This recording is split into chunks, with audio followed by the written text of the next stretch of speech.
மல்லாபுரம்னு ஒரு ஊர்ல ராமையா சீதான்னு ஒரு தம்பதி இருந்தாங்க. அவங்களுக்கு ரெண்டு பொண்ணுங்க. மூத்தவ பேரு கமலா, சின்னவ பேரு விமலா. கமலா ஒரு பயங்கர கஞ்ச பிசுனாரி. ஒரு ரூபாயில பாதி, அதாவது 50 பைசா செலவு பண்ணணும்னாலும் அவளுக்கு உசுரே போயிடும். எப்படியாவது காசை ஒழிச்சு வைக்கிறது தான் அவளோட குணமே.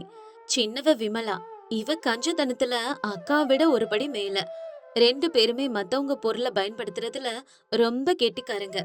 இவங்களோட கஞ்சத்தனத்தினால சுத்தி இருக்கவங்க எல்லாரும் படாத பாடுபடுறாங்க.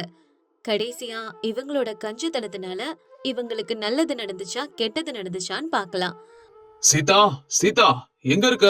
ஒரு காஃபி போட்டு எடுத்துட்டு வாயேன். என்னால கொண்டு வர முடியாதுங்க. உங்கனால முடிஞ்சதுன்னா நீங்க ஒரு கப் காஃபி போட்டு எனக்கு கொண்டு வந்து கொடுங்க. என்னடி இது? நான் உனக்கு காஃபி போட்டு தர்றதா? என்ன சொல்ற?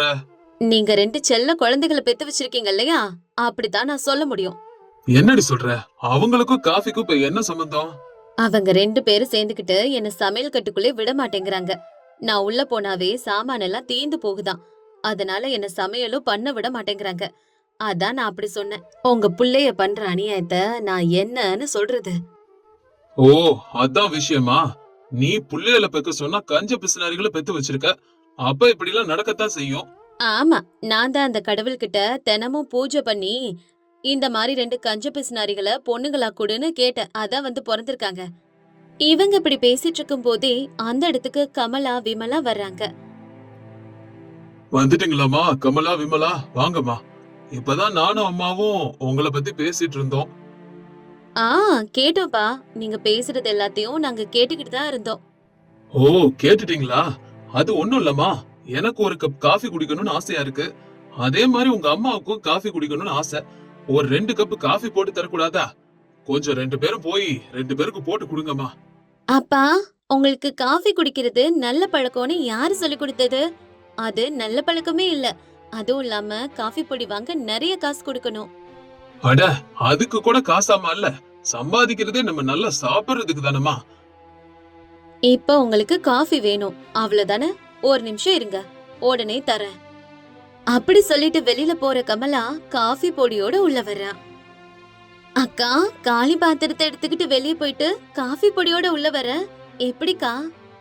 நம்ம எதிர் வீட்டு அக்கா கிட்ட தான் நான் காஃபி பொடி வாங்கிட்டு வரேன். அந்த அக்காவா? அவங்க எப்ப பார்த்தாலும் நம்மள முறைச்சிட்டே இருப்பாங்களே, உனக்கு எப்படி காஃபி பொடி கொடுத்தாங்க?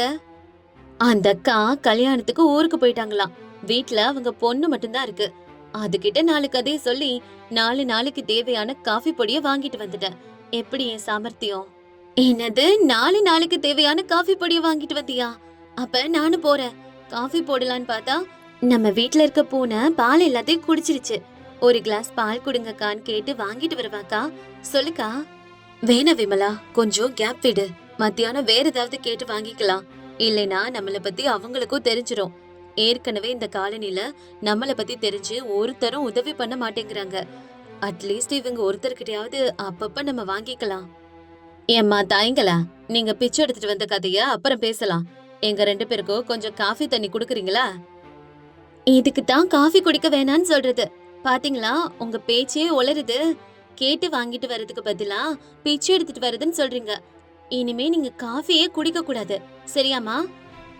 அம்மாடி கணுங்களா, உங்க அம்மா ஏதோ உளறிட்டா. முதல்ல எங்க 2 பேருக்கும் கொஞ்சம் காஃபி கொடுங்கம்மா. சரி இருங்கப்பா, கொண்டு வரேன். ஆனா நீங்க எங்களை பிரேக்ஃபாஸ்ட் கேட்க கூடாது. ஏன்னா காஃபிலே கொஃபைன் இருக்கு. அது 3 மணி நேரம் வரைக்கும் உடம்புக்கு சக்தியை கொடுக்குமா. அதனால நேரடியா மதிய சாப்பாடு சாப்பிட்டுக்கலாம், சரிங்களாப்பா? அப்படி சொல்லிட்டு கமலா காஃபி கொண்டு வந்து குடுக்கறா. ராமையாவும் சீதாவும் அத குடிச்சிட்டு அந்த நேரத்து பசிய தீத்துக்கிறாங்க.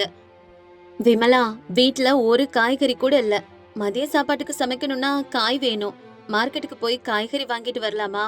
வரியா, போலாம்? என்னது, இனிமே நீங்க மார்க்கெட்டுக்கு போய் காய் வாங்கிட்டு வந்து சமைக்கணுமா? அப்ப இன்னைக்கு மதியமும் நாங்க பட்னி தான் போல இருக்கு. அட கடவுளே!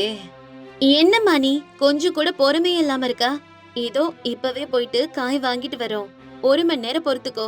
வாக்கா, காய்கறி வாங்கிட்டு வரலாம். 2 பேரும் கிளம்பி மார்க்கெட்டுக்கு போறாங்க. ஆனா ஒருத்தரை விட ஒருத்தர் அதிகமான கஞ்சத்தனத்தை காட்டுறாங்க. எங்க இந்த தக்காளி கிலோ எவ்வளவு? தக்காளி கிலோ 50 ரூபாய்ங்கம்மா. என்னது, 50 ரூபாயா? வாங்குறதுக்கு விக்கிறீங்களா இல்ல விலைய கேட்டோனே கிளம்பி போறதுக்கு விக்கிறீங்களா? 20 ரூபாய்க்கு கொடுங்க, வாங்கிக்கிறோம். அது சரி. எத்தனை வருஷம் கழிச்சு வீட்ல இருந்து வெளியே வரீங்கம்மா? எதுக்கு அப்படி கேக்குறீங்க? வாங்காம கிளம்பி போக விக்கிறீங்களான்னு என்ன பார்த்து கேட்டுட்டு நான் எதுவுமே வாங்க வரலன்னு சொல்றதுக்கு வந்திருக்கீங்க. 20 ரூபாய்க்கு கேக்குறீங்க, என்னம்மா நியாயம்? சரி சரி, தக்காளி வேணாம், அதை விடுங்க. அந்த கீரைக்கட்டு எவ்வளவு சொல்லுங்க? கீரை ஒரு கட்டு 20 ரூபாமா? என்னது, ஒரு கட்டு கீரை 20 ரூபாயா? அடேங்கப்பா. அது என்னங்கம்மா, மாடு திங்கிற புல்லு நினைச்சீங்களா? சும்மா வர்றதுக்கு. மனுஷங்க திங்கிற கீரை இது. ஹலோ, என்ன சொல்றீங்க? புல்லுனா சும்மா வருமா? அதே எங்களை திங்க சொல்றீங்களா? ஐயோ, நான் அப்படிலாம் சொல்லலமா. அத வேற நான் சொல்லி இலவசமா வரும் நீங்க அதை தேடி போய் பாவம் வாய் பேச முடியாத மாடுங்க திங்க. மீதி என்ன மிச்சம் இருக்கு சொல்லுங்க. பாவமா, விட்டுருங்க. நீங்க ஓவரா பேசிட்டு இருக்கீங்க, திமிரா பேசுறீங்க. ஐயா போது, நிறுத்துங்கம்மா. நீங்க காய்கறி வாங்குற மூஞ்சியா? தள்ளி போங்க. காலையிலே வந்துட்டீங்க. வேணும்னா அங்க அழுகி போன காய்கறி எல்லாம் கிடக்கு, அத பொறக்கிட்டு போங்க. ச்சே, தொல்ல காலங்காத்தாலே வந்துடுறாங்க. எப்படி பேசுறான் பாருக்கா, இவன் கிட்ட காய வாங்க வேணாம், வா போலாம். ரெண்டு பேரும் காய்கறி வியாபாரி கூட சண்டை போட்டுட்டு காய் வாங்காமலே வீட்டுக்கு வர்றாங்க. நம்ம காய்கறி வாங்காமலே வந்துட்டோண்டி, அம்மாக்கு தெரிஞ்சா திட்டுவாங்க. அக்கா, காய்கறி வாங்கலன்னு யார் சொன்னா? அந்த கூடைய பாரு. என்னடி, நம்ம தான் எதுவுமே வாங்கலையே. தக்காளி பச்சை மிளகாய் எல்லாம் எங்கிருந்து வந்துச்சு? அது வந்துக்கா, நீ சண்டை போட்டுட்டு இருந்தியே, அப்பவே சில தக்காளிங்களை எடுத்து கூடையில போட்டுட்டேக்கா. அடே என் தங்கமே, உனக்கு என்ன விட அதிகமான அறிவு இருக்குடி. சரி, ஏற்கனவே அம்மா அப்பா 2 பேரும் பசியில இருப்பாங்க, வா நம்ம 2 பேரும் சீக்கிரமா சமைக்கலாம். அதுக்கப்புறம் அந்த காய்கறிகளை வச்சு சமைச்சு சாப்பிட்டுட்டு வீட்டை விட்டு வெளியே வர்றாங்க. அப்பாடா, ஒரு வழியா அம்மா அப்பாக்கு தெரியாம காய் திருடிட்டு வந்து இன்னைக்கு சமைச்சிட்டோம். ஆனா நாளைக்கு திரும்பவும் காசு செலவு பண்ணணும்னு நினைச்சாலே பயமா இருக்குடி. ஏதாச்சும் உன்கிட்ட ஐடியா இருந்தா சொல்லு விமலா. அக்கா, அங்க கொஞ்சம் பாரு. எங்கடி பாக்க சொல்ற? என்ன இருக்கு அங்க? பக்கத்து வீட்டு ராமுவோட முருங்கை மரம் கிளை நம்ம சுவர் பக்கம் நீட்டிட்டு இருக்கு பாரு. நைட்டோட நைட்டா கொஞ்சம் முருங்கை காய்களை பறிச்சிடுவோம். அப்ப பைசா செலவே இருக்காது. அத வச்சு ஒரு நாள் சாம்பார், ஒரு நாள் புளிக்குழம்பு, ஒரு நாள் பொரியல் கூட பண்ணிக்கலாம். ஐடியா நல்லா தாண்டி இருக்கு. ஆனா அந்த ராமு பொல்லாதவன். அவனுக்கு தெரிஞ்சா அவன் அம்மா கிட்ட சொல்லிடுவான். அப்புறம் அவ ஊருக்கே மைக் போட்டு சொல்லிடுவா. அதான் யோசிக்கிறேன்.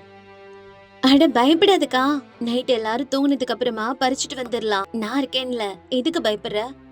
அவங்களோட பிளான் படி 2 பேரும் சேர்ந்து ராமு வீட்டுல இருக்கிற முருங்கைக்காய திருடுறாங்க. விமலா ஒரு காய பறிச்சுக்கிட்டே, அக்கா இருட்டுல ஒண்ணுமே தெரியல, நான் பறிச்சு குடுக்கற காய வாங்கி பத்திரமா வச்சுக்கோக்கா. விமலா, அடே விமலா. ஐயோ சத்தம் போடாதக்கா, ராமு எந்திரிச்சிட்டு போறான். ஆமாமா, மெதுவா, ராமு பையன் எழுந்துட்டு போறான். அப்படி ஒரு குரல் கேட்டதும் 2 பேரும் திரும்பி பாக்குறாங்க.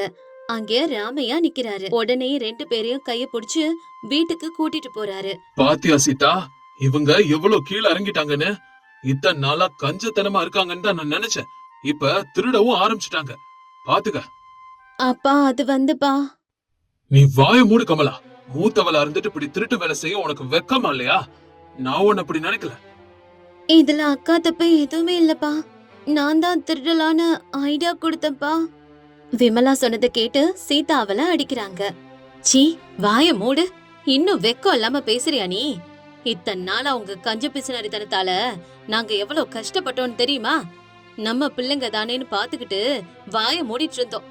ஆனா இப்ப நீங்க திருடுறீங்கன்னு தெரிஞ்சா எங்கனால இந்த ஊர்ல தலை காட்ட முடியுமா? காசை சேர்த்து வைக்கிறதுல தப்பு இல்லம்மா. ஆனா தேவைப்படுற இடத்துல கூட செலவு பண்ணாம இருந்தா கடைசியில இந்த மாதிரி தப்பான வேலைக்கு தான் அது வழிவகுக்கும். நாம சம்பாதிச்சதுல 4 பேருக்கு கொடுத்தாதான் சந்தோஷம் கிடைக்கும். நாமளும் சாப்பிடாம மத்தவங்க கிட்ட இருந்து புடுங்கி சாப்பிடுறது முட்டாள்தனமா. நீங்க பண்றது தப்புமா.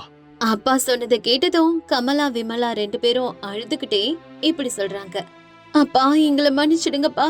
இவ்ளோ நாளும் சேர்த்து வைக்கணும்னு தான் நினைச்சோமே தவிர, நாங்க கஷ்டப்பட்டு சம்பாதிக்காம நீங்க கஷ்டப்பட்டு சம்பாதிச்ச காசை இப்படி வீணடிக்கிறோங்கிறத மறந்துட்டோப்பா. உங்க வார்த்தைகளை கேட்டதுக்கு அப்புறம் உங்களை எவ்வளவு கஷ்டப்படுத்திருக்கோம்னு நினைச்சா எங்களுக்கு வெக்கமா இருக்குப்பா. இனிமே நாங்க 2 பேரும் கஷ்டப்பட்டு வேலை செஞ்சு எங்க காசுலயே உங்களை நல்லா பாத்துக்கிறோம். தெரியாம செஞ்ச இந்த தப்ப மன்னிச்சிடுங்கப்பா. கமலா விமலா கிட்ட வந்த மாற்றத்தை பார்த்து ராமையாவும் சீதாவும் சந்தோஷப்படுறாங்க. அணையில இருந்து அக்கா தங்கச்சிங்க கஞ்சத்தனத்தை விட்டுட்டு கஷ்டப்பட்டு வேலை செஞ்சு அம்மா அப்பாவையும் நல்லா பாத்துக்கிறாங்க. அளவுக்கு அதிகமான கஞ்சத்தனம் கூட நம்மள ஒரு நாள் ஆபத்தை நோக்கி தான் கொண்டு போய் விடும்.